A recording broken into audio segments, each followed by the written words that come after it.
Hello, everyone, and welcome back to today's episode of Coffee and Counseling, where we don't spill the tea, but the coffee will be piping hot. We'll talk about all things counseling. We're your hosts, Rachel Steinhardt. And Stephanie Van Schaick. And today we're going to help you answer the question about whether you need therapy or simply could benefit from it. One of the things that we want to start off with, of course, it's really important that we define what each means, and we could dive into a little bit more in a few moments what exactly that might look like for someone. I'd like to start off by talking a little bit about why someone might need therapy and like kind of an overall glimpse as to why someone might need therapy. And then Rachel's going to take over and talk a little bit about someone who might benefit from therapy and the immediacy of what that might look like in your day-to-day life. One of the major signs that you might need therapy is the best way to put it is when your life is disrupted, like your typical functioning of life is not where it should be. So that might mean that you are really struggling in some regard, that you're not able to perform the typical duties that you would need to perform in order to be flourishing in life, whatever that might look like, whether that's school, relationships, work. When it comes to benefiting from therapy, I think that, and truly this is, my thoughts on this are potentially not shared by everyone. But as far as I'm concerned, if you're a walking, breathing human being, you would benefit from therapy.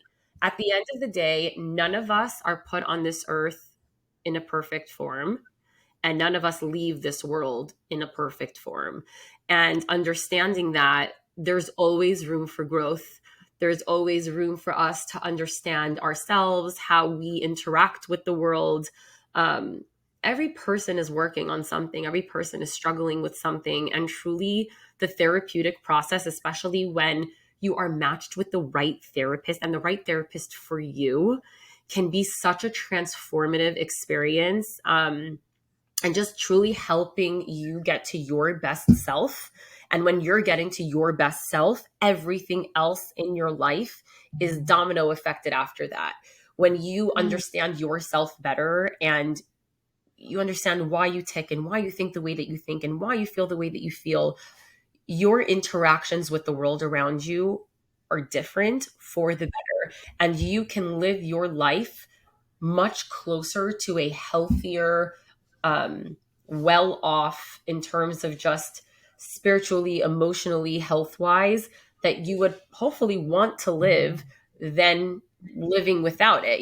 I almost, maybe this is taking it a step far, but sometimes I feel like without therapy, we're kind of walking with glasses that make it harder for us to see. Mm-hmm. And when we're in therapy, these glasses kind of come off. That's making everything blurry, which is weird because I know glasses make things clear.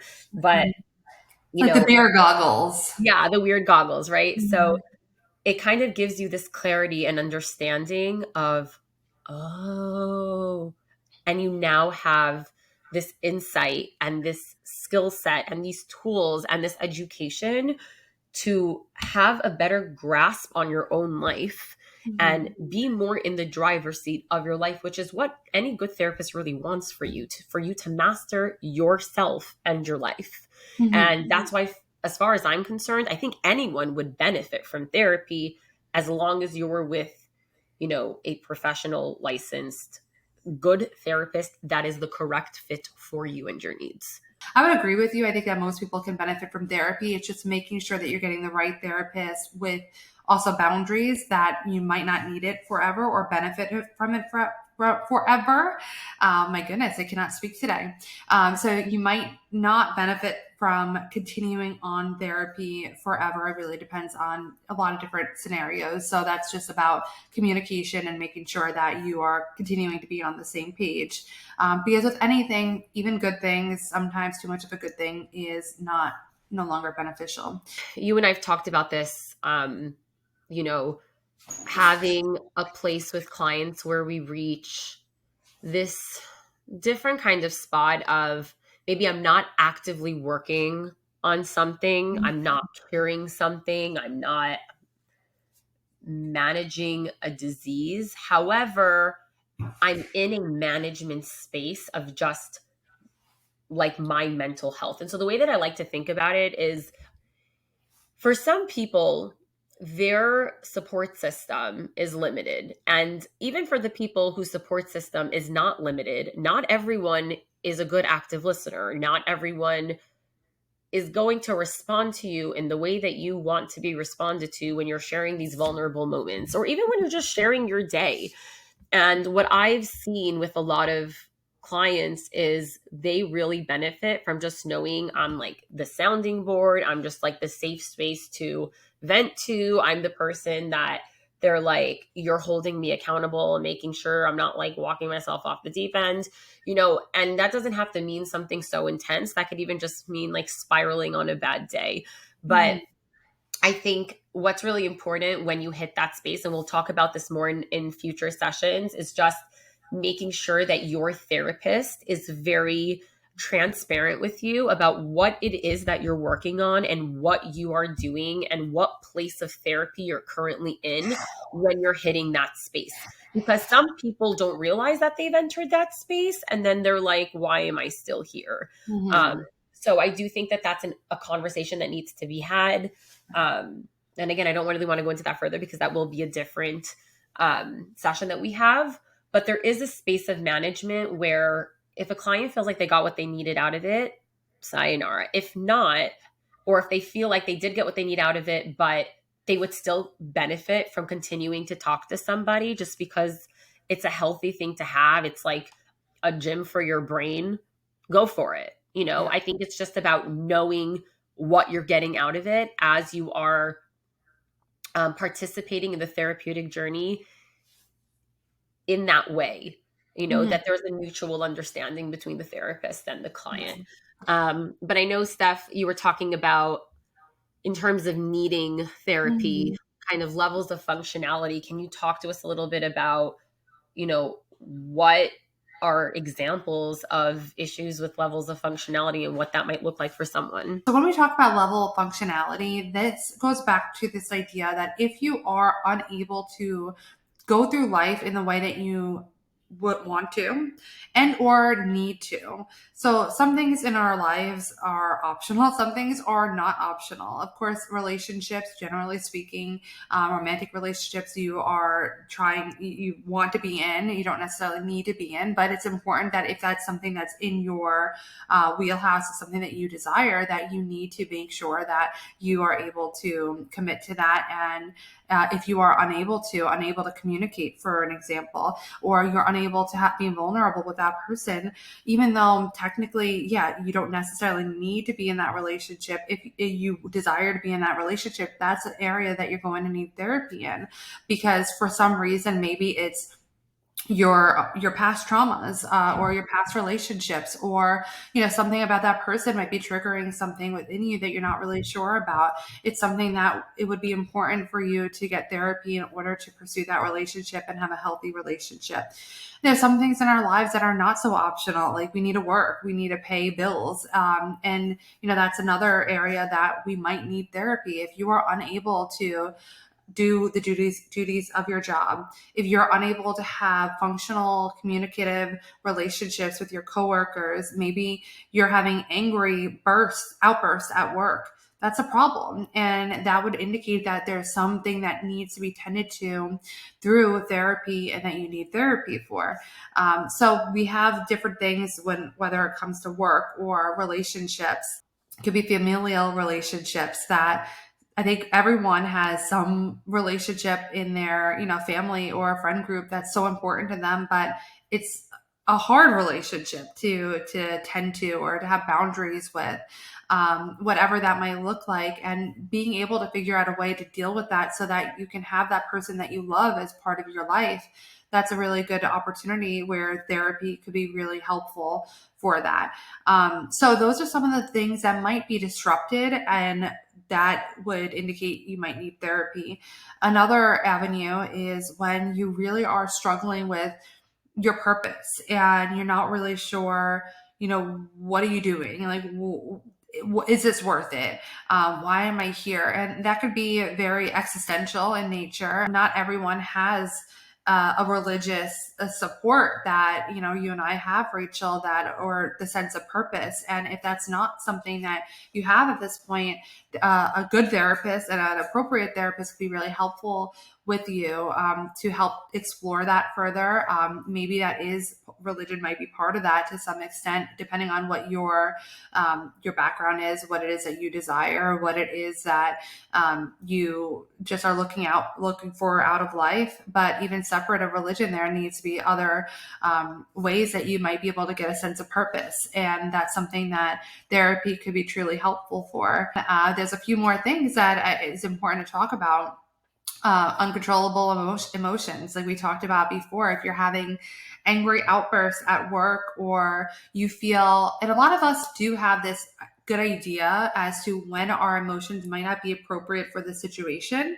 And that's a really telltale sign that, all right, something might not be going the way that it needs to be. And what is that coming from? Is it because I have a really hard time regulating my emotions? Is it because something in me just gets so triggered that it just turns into, such a reactive, I don't even give myself time to process and deal with it? That's something that therapy could be incredibly useful for. And I would encourage anyone who might be struggling with that to seek out therapy. One other thing that I do want to point out, which I'm sure we're going to be talking about in future sessions as well. Of course, if you are struggling with self-harm or thoughts of suicide, that is something that is absolutely crucial that you get therapy for. Of course, if you are in immediate risk for something, you need to contact 911, go to your nearest emergency room. But if it's something that you are noticing is becoming more of a problem and that you are struggling with, and you're in a place that you're able to keep yourself safe, then therapy is your first step. So anything that you wanted to add with that, Rachel, or anything that maybe I'm missing here? Yeah, no. Well, first of all, you brought up so many amazing points. I did want to kind of touch upon this, just so that our listeners are not taking this and twisting and turning it. When Stephanie's talking about purpose and kind of talking about the things that come up in that, for clients who are interested in looking into religion as a source of purpose, we're here to support that. But I want to be very clear that neither me nor Stephanie are ever here, and any ethical therapist are here to kind of push religion onto anybody. We don't even bring that up unless that we know that that's a topic of interest for the client. Unless we're doing like an intake, or we're just asking about past, and we say, is this something that you're interested in bringing into the therapeutic space? If not. Us having our own religious beliefs, our own religious thoughts, no therapist should ever be bringing that in when it's unwanted or was not kind of brought in by the client themselves.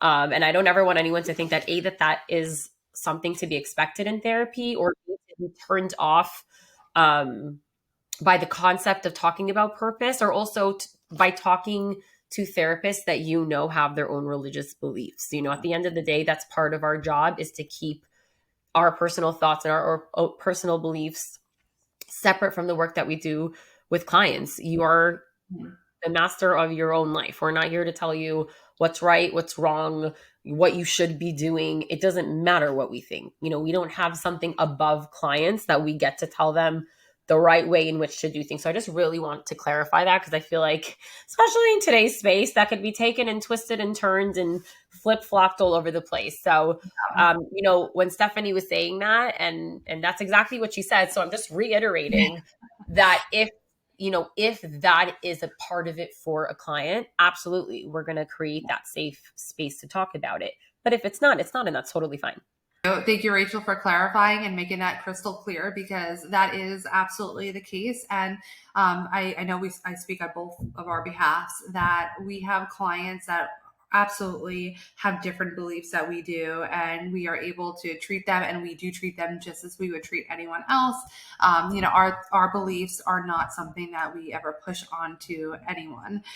So I appreciate you making that very clear. Is there, more that you want to touch on when it comes to benefiting from therapy? Yeah. So I think a lot of the time someone asks themselves, would I benefit from therapy? And they're not necessarily finding anything wrong, but they're asking themselves that question. Mm. And here is just something I want you to go into the therapeutic space with an open mind. I just want you to keep this in your head. You might find yourself with a therapist in a session having nothing originally to like bring into the therapeutic space, and somehow you found yourself looking for a therapist or say, hey, maybe I would benefit from this. If things come up in session that you weren't planning on coming up, I think that brings up a lot of different things, like, oh, my therapist is trying to create problems where there aren't problems, or, oh, I thought I was fine and now I have 75 different things that are coming up, or, oh, why are these things coming up? I don't want to talk about these things. I'm just here to say that that's going to happen. It's Yeah. gonna happen.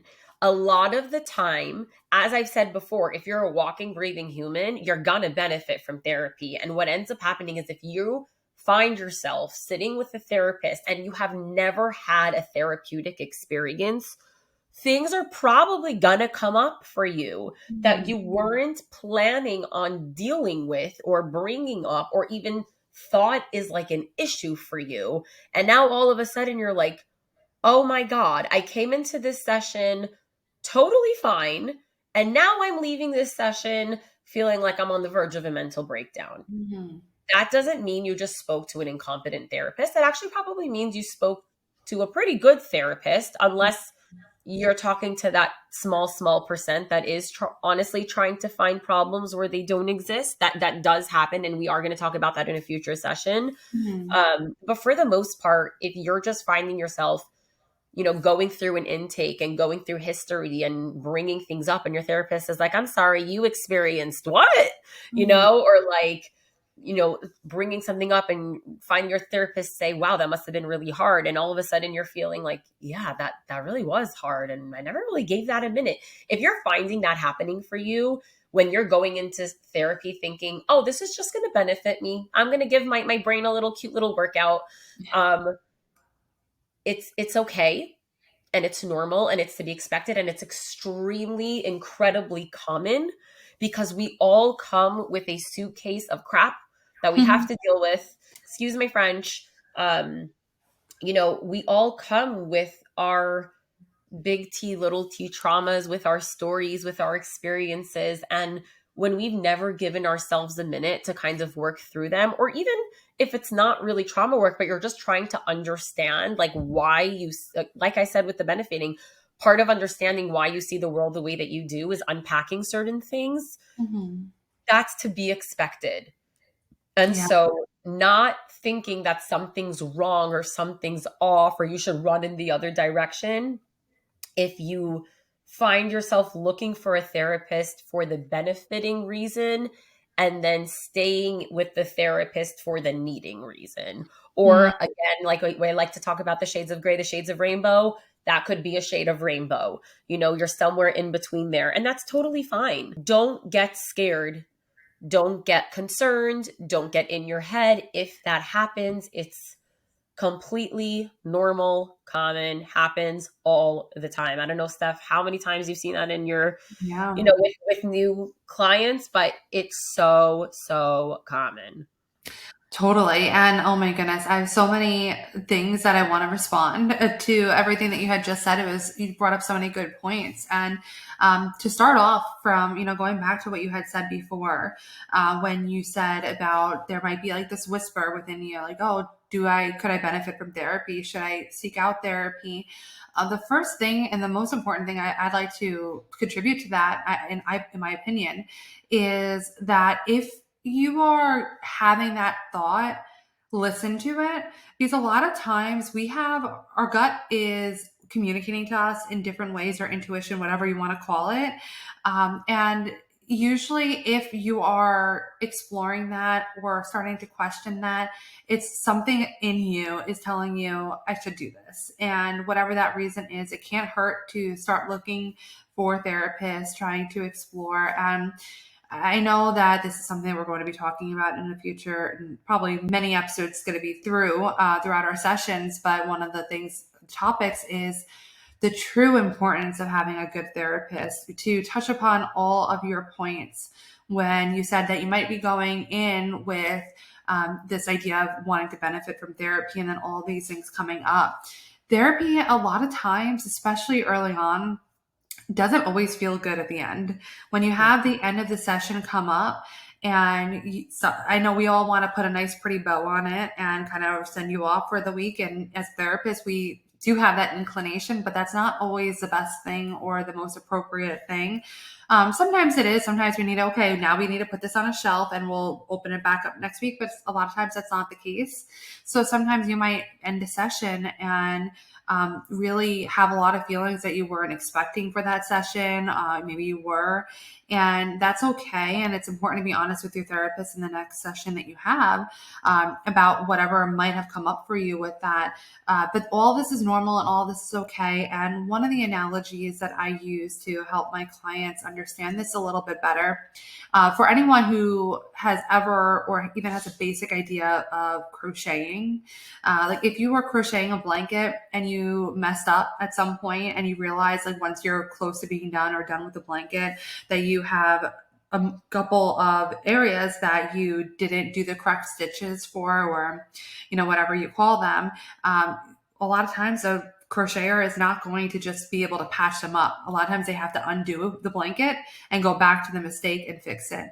Not to say that any of the things that you're struggling with are mistakes or anything like that, but sometimes what we have to do in therapy is sometimes we put a patch on it and that's also enough. But sometimes we actually have to pull back and peel back and undo that blanket to fix where that is and heal that part before being able to continue on and, have a more fulfilling blanket. I know I'm kind of killing the analogy here, but I hope that really came across and you understand what the intention is with that it really is important that sometimes you're going to have to kind of undo yourself, because sometimes what we do in life is we find ways to cope. That's just our nature, is to find ways to cope with something that we're experiencing, something negative or undesirable. But not always do we find the right ways to cope or the ways that are healthy coping skills, which I'm sure we could probably have other sessions about too. But sometimes you might choose things or choose to believe certain things about something that have hurt you a lot, and we need to undo that in order to really heal and move forward. Mm-hmm. Right. Thank you. That was actually a great analogy. I love that. I'm going to steal that from you. I've stolen so many from you. It's okay.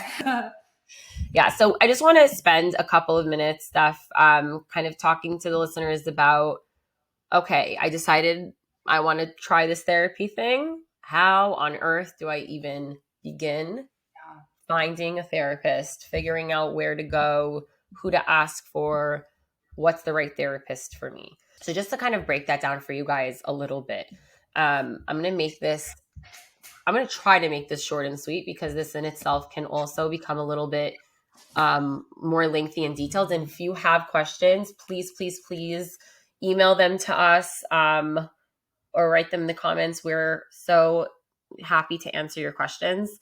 A lot of the time when I'm doing initial phone consultations, what I'm finding a lot of, and Steph, you can let me know if you're experiencing the same thing, is a lot of clients or potential clients don't even understand the difference between the different levels of training.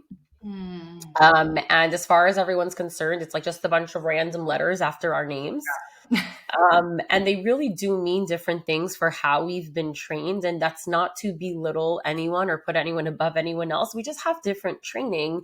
And we have different areas of expertise. So, you have school guidance counselors, which are not the same thing as marriage and family therapists, which are not the same thing as MSW social workers, which are not the same thing as licensed clinical social workers, which are not the same thing as licensed mental health counselors, which is not the same thing as, someone with a PsyD, Yeah. which is not the same thing as someone with a PhD, even It's a though, to lot. clarify, PsyDs and PhDs are both doctorates. A lot of time I have somebody call me and say, hello, Dr. Steinhardt. The ethical thing to do, therapists, is to correct them. And I let them know at that moment, I am not a doctor, because that is the right thing to do. And I actually sit there and teach them kind of what the difference is, because they should know what they're getting. If you guys want to learn more about the differences in the actual training, it is not too hard to figure that out just by doing a little bit of Google research. But we're also happy to talk a little bit more about that in future sessions if you guys want a more detailed understanding. But first, figure out the type of therapist you want. Also understanding that different therapists are going to use different modalities. If you want solution focused therapy, if you want psychodynamic therapy, if you want hypnosis, if you want EMDR, you want somebody who has a specific specialty, a specialty in complex trauma, a specialty in sex therapy, a specialty in eating disorders. You want to make sure that you're finding the right match for you, and somebody who is not only like legally qualified to treat you, but ethically qualified to treat you, and has the appropriate training and the exact things that you are struggling with and the exact things that you're seeking out therapy for. Because unfortunately, we are legally allowed to treat a lot more than the scope of which, we actually treat. And we will get into that in a future session. But when you are going and looking for therapists, let's say you're going on Psychology Today, you're going on OK Clarity, you're going on ZocDoc, you are just searching on Google, wherever it is that you're going, typing in the type of therapist that you want, the specialty that you want, if you want to specify the licensing, if you want to specify how many years they've been in practice, if you want to specify whether or not you need a clinician who takes insurance, or you want to go to a clinician that provides super bills or has a sliding scale, all of these are fair things to look in for when you're looking for a therapist. I know that can sound overwhelming stuff. I'm wondering if there are extra tips that are quickly coming up to your mind that we can provide the listeners with to help them kind of take those first few steps. Yeah, totally. So all of this can be overwhelming for sure. And just start thinking about starting therapy for the first time or after a while or whatnot, that's overwhelming. It's a difficult choice in and of itself. So all of the things that you had mentioned are very important. And I would suggest, though, just starting out with putting in Google, like, why you're seeking therapy, like putting in therapists for, whatever it is that you're struggling with. And throughout your research, you're going to probably hit on a lot of the topics that you had just pointed out in terms of like the different types of therapy. You might not have any idea as to the differences between cognitive behavioral therapy, dialectical behavioral therapy, cognitive processing therapy. I mean, you don't even need to know. But if you have an idea, you want to research a little bit. Some people that I talk to who reach out to me, they know exactly what it is they want, why they want it, ask me if I do it, ask me questions about it. And some people have absolutely no idea. It's like, well, I know I'm struggling with this. What can you do for me? And an ethical and a qualified therapist to recognize whether or not that they are able to treat you. I explain to anyone who's calling, and I know we both offer free consultation calls. So if someone is interested in therapy, you can always reach out and we, speak to, answer any questions. I usually give all the spiel so that my client, the potential client, knows exactly what it is that I'm treating, my qualifications, my history, my education, my experience, and all of that. So I would encourage just start first off. Don't overwhelm yourself with all the nitty gritty. As you're doing your research, you're going to say, I feel like I have a little bit of a connection to that therapist. I feel as though that might be a good avenue for me. And write a few down and continue to do your research. Reach out. Unfortunately, this is something that drives me absolutely crazy. And you probably run across this too, Rachel, that I have a lot of people who reach out who tell me that I'm the first person that called them back.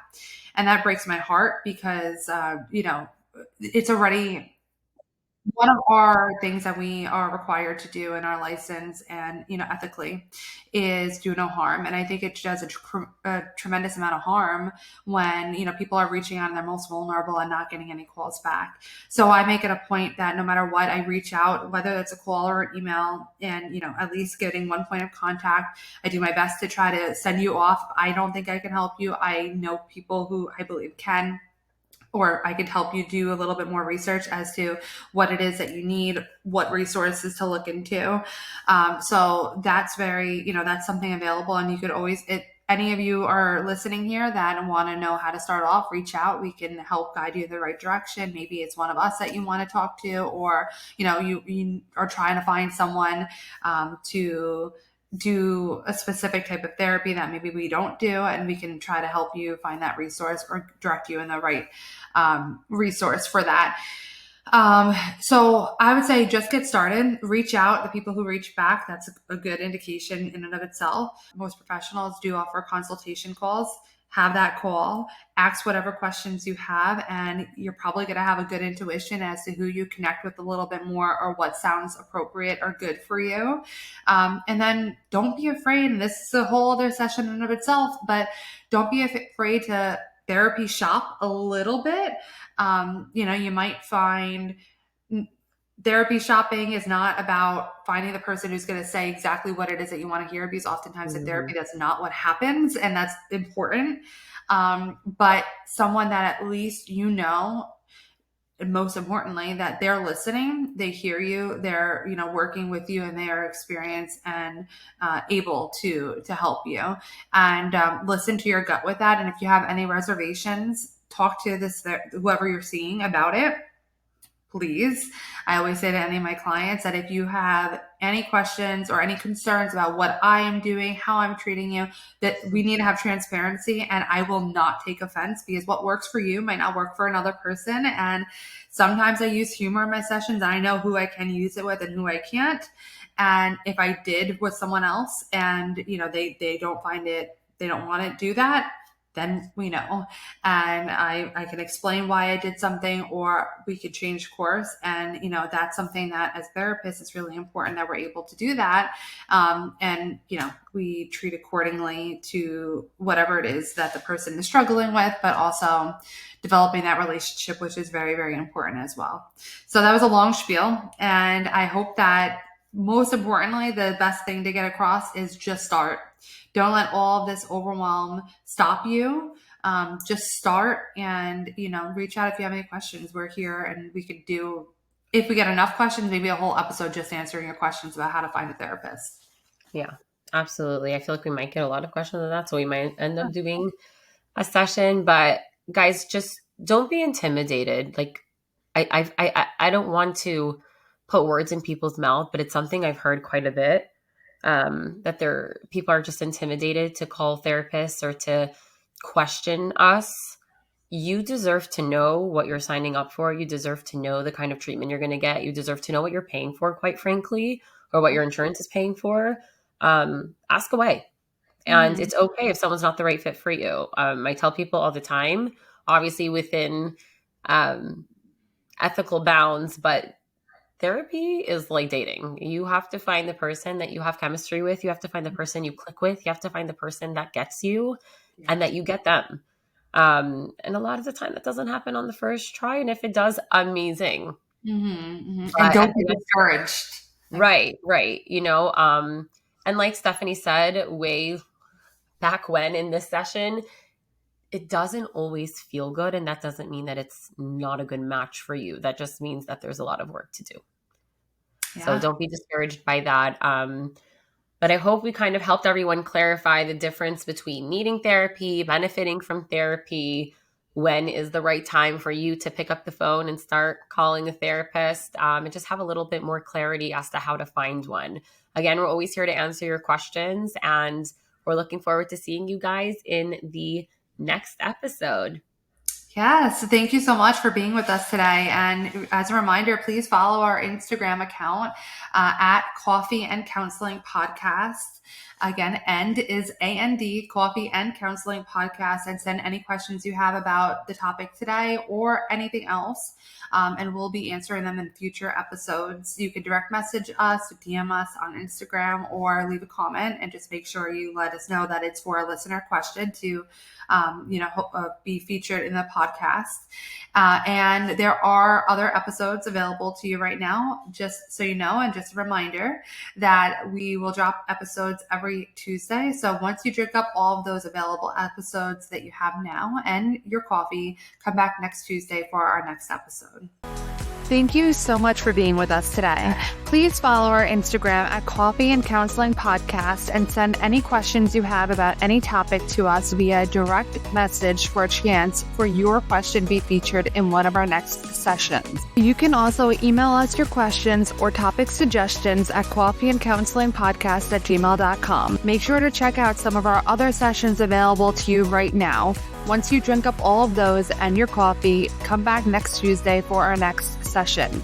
The information shared in this podcast is for educational and informational purposes only and does not constitute therapy or mental health advice. Listening to this podcast does not establish a therapeutic relationship between you and the hosts. If you are in need of support, we encourage you to seek help from a qualified mental health professional. This podcast is not a substitute for individualized care. We do offer individualized therapy. If you're interested in individual therapy with one of us, please visit our practice websites and send us an email to set up a free consultation call. All of the links and our contact info will be in the show notes.